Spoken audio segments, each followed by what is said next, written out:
Lammii Yuugaandaadhaa umriin isaa waggaa 40 gadi ta'e yookaan uummata biyyattii harka afur keessatti mootummaa jaalatamaa ta'uudhaan beekamu.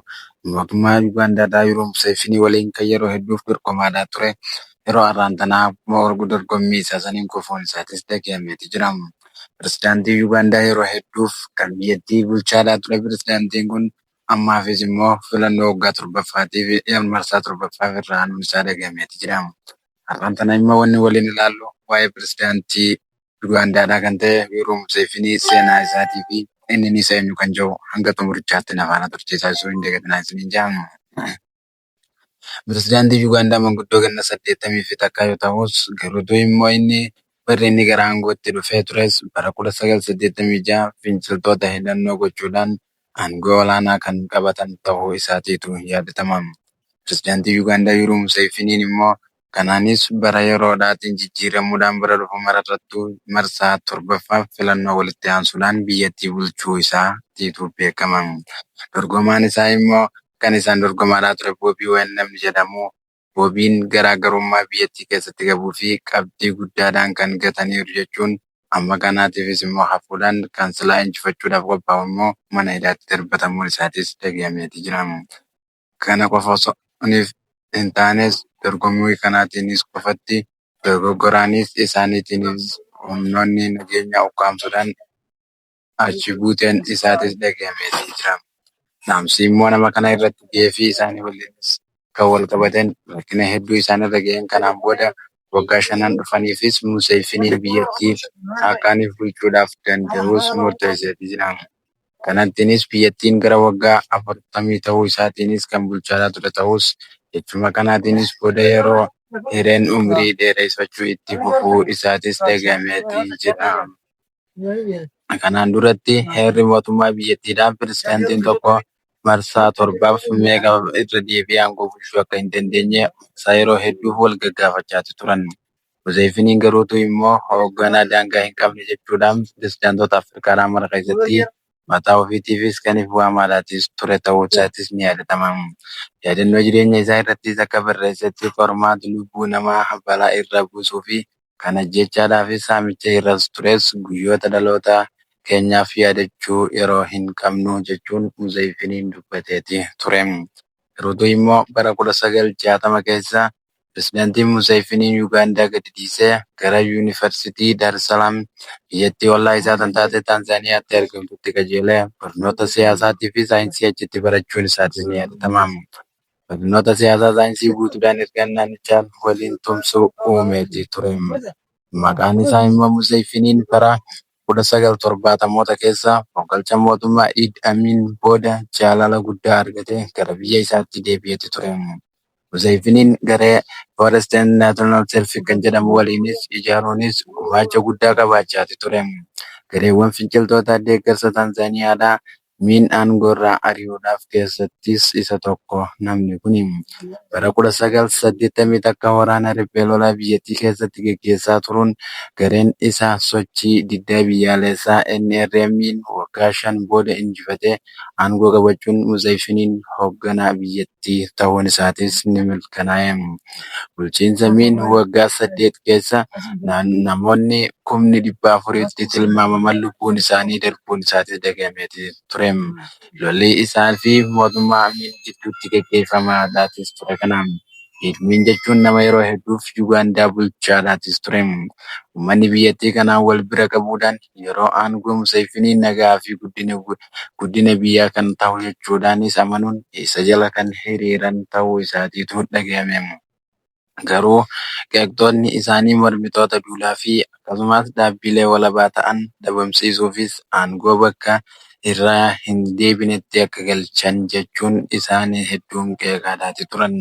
Bara bulchiinsa isaanii diinagdee Yuugaandaadhaa guddachuuf kan eegale yoo ta'us waggaa 10 darban keessatti biyyattiin giddugaleessa guddina biyyattii seentiiraatirraa parsantii 6 ol guddifamuun isaatis ni yaadatama. Museveniin jaalallee warra dhihaa ta'uunis yeroo hedduuf warra dhiyaatiif hojjechaa ture. Bara 1998tti yeroo Yuugaandaa fi Ruwaandaan finciltoota mootummaa kuffisuufis qabsaa'aa turan keessatti deeggaruudhaan biyya ollaa Rippaabilikaan Dimokiraataan Koongoo weeraruudhaan maqaa isaaniittis badeeti ture. Garuu inni immoo biyyattii kana keessatti finciltoota dhabamsiisuuf nama akkaan tattaafachaa ture. Yeroo sanattis qeeqxoonni pirezidaantichaa mormii irrattiinis obsa qabaachuu isaanii komataniiti turan. Aangoo gadhiisuufis karoora akka hin qabne ifatti kan mul'ise. Museefiniin barreeffama bara 1986 walitti qabame keessatti akkas jedhee barreesseeti ture.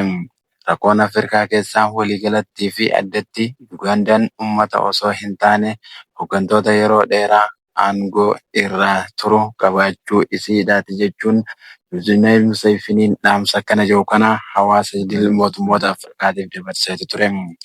Garuu immoo bara 2005tti ilaalcha isaa waan jijjiire fakkaatee heera mootummaa Ugaandaadhaaf fooyya'ee daangaa pirezidaantii tokko marsaa meeqa tajaajiluu akka danda'us kaa'eeti ture. Bara 2017tti daangeffamni umrii kaadhimamaan pirezidaantummaadhaa kaafame. Inninis aangoo irrattis hafee tarkaanfii fi kunis miseensonni paarlamaadhaa keessaa hanga wal dhabuu fi teessoo walitti darbachuu fi humnaan akkasuma harkaan wal ga'uu irra kan ga'an mana marii keessattidha kuni.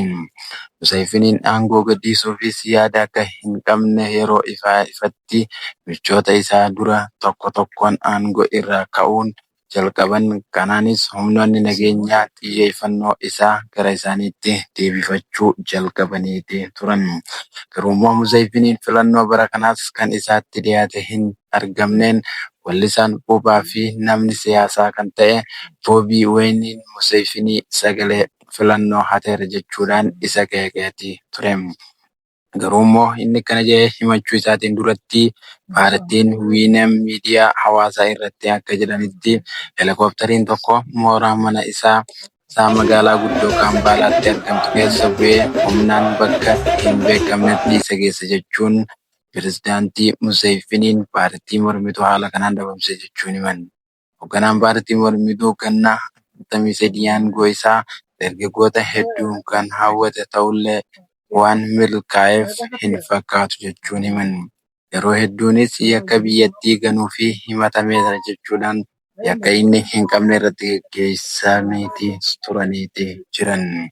Deeggartoonni Museefinii waggoota dheeraadhaafis aangoo irra turuudhaan keessa tasgabbiin madaalawaan Ugandaan argattee turtes ni mul'isan.